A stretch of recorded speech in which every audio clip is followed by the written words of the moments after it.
Hello and welcome to Varn blog. And this is part of a series of shorts that I'm going to be running over the next couple weeks in response to the election. I will return to a normal nailing it down Varn blog solo alternating schedule towards the beginning of Christmas. However, I need to address a few things. One of the trends that I have seen over the last year or two as social democrats have been becoming more and more snug with the idea that they are going to be an established minority set within the Democratic Party is an attempt to rebrand the Democrats as a working class party against the popular media narrative. You clearly see this in someone like Carl Beijer's Substack, for example, where today he wrote the article entitled Democrats Won, the Working Class, Republicans the Less Educated. Now, he is right that there has been a deliberate attempt over the past few years, although it is not just a political attempt, it's something that has been part of American demography since the 1990s, to define class status along with educational status. And in fact, even Jacobin's done this a few times in its YouGov polls. The right particularly has liked trying to redefine class as education level because it excuses the fact that their voter base is largely within the 100,000 to 200,000 voter range, many of whom have bachelor's degrees but do not have advanced degrees. Now, this point that Carl Beijer makes is actually correct on the Republicans, but he then uses the argument that lower income brackets automatically leading to Democratic support. But he stops his data based off of the NPC News poll at the beginning of the month with the 200,000K range, ignoring, however, that IRS data makes it very, very clear that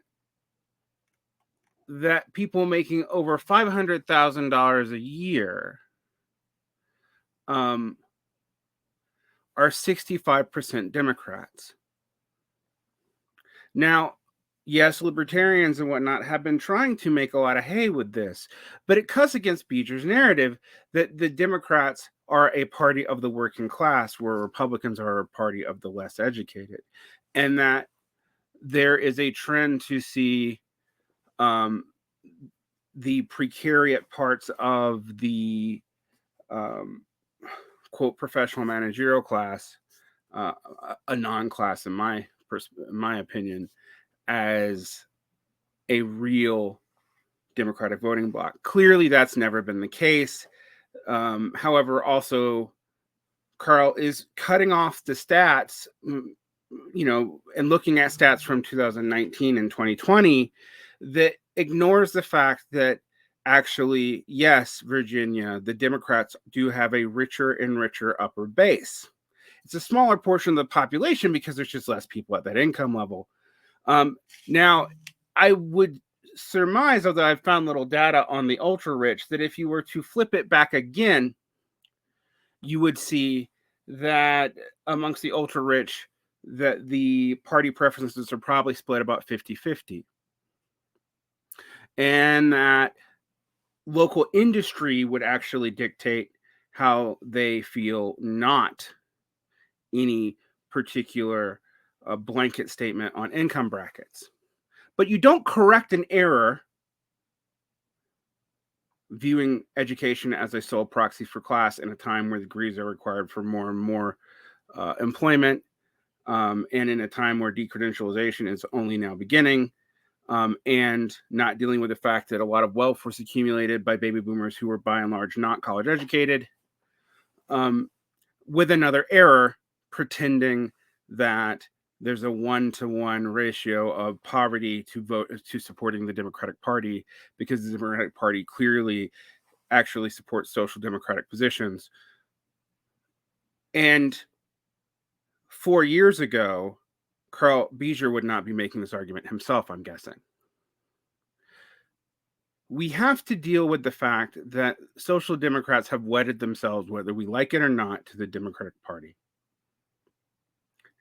And for all of the radical critique, they go through the same nail-biting prospectus as normal and moderate progressive Democrats did in the aughts, meaning they have functionally filled in the same position in society.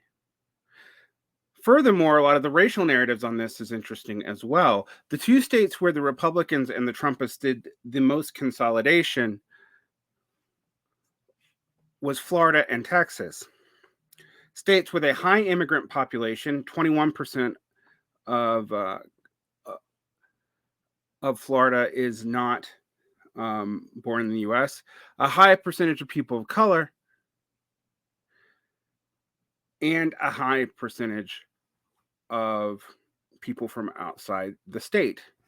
Yet, as other southern states go more purple, at least at the national level, and I'll talk more about this in various live streams and other show shorts, we can see, for example, that with seeming popular support, particularly amongst Latinos and Asians, there's less and less clear and automatic support for the Democratic Party, which is actually a return to a pre-2006 norm. Now, I'm somewhat famous for saying yesterday that the historical trends aren't changing much, and in some ways they are and they aren't simultaneously. These races are still too close to call. It seems like we avoided a red wave and got a red trickle, and Democrats will spin that as a win, and a win for Biden in particular, who will then use that to vindicate his slightly more leftist centrism and his focus on combating culture war issues, even though culture war issues and economics are intertwined. Progressives who think they'll be able to use this to their benefit may have a hard time if this is sold to the public as a Biden win. It's hard to critique the center of the party and also be part of it. Furthermore, we're going to need to find out how much the Gen Z vote actually mattered on this, although clearly it did.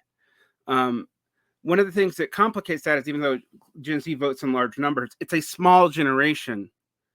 And both Democrats and Republicans have at least half, if not more, of their party politically involved above the age of 50.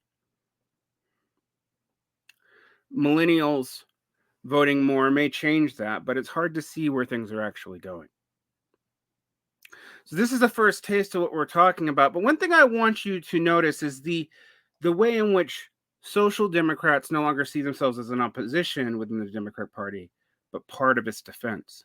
Then that does not mean that we should do the kind of idiocy that MAGA communists are doing or even populists are doing. But it does mean that we need to notice this and notice when they're spinning narratives that are statistically questionable to justify their claim that the Democrats are party of the working class because they represent the working class and clearly they are growing, even though all indications is that they're not.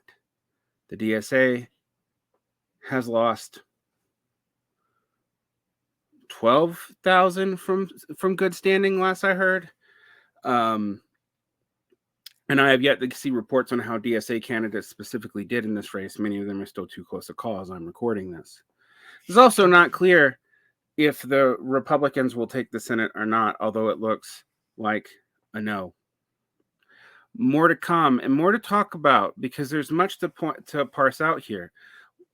Some things I will indicate is we are seeing the increased diversity of the GOP, even if it is not majority representative of color. We're seeing weird stuff in regards to class alignment, and we are seeing some old trends hold at state levels, while the national level seems more and more unpredictable, even though it is not totally bucking prior historical trends, are actually proving that there's a mass realignment.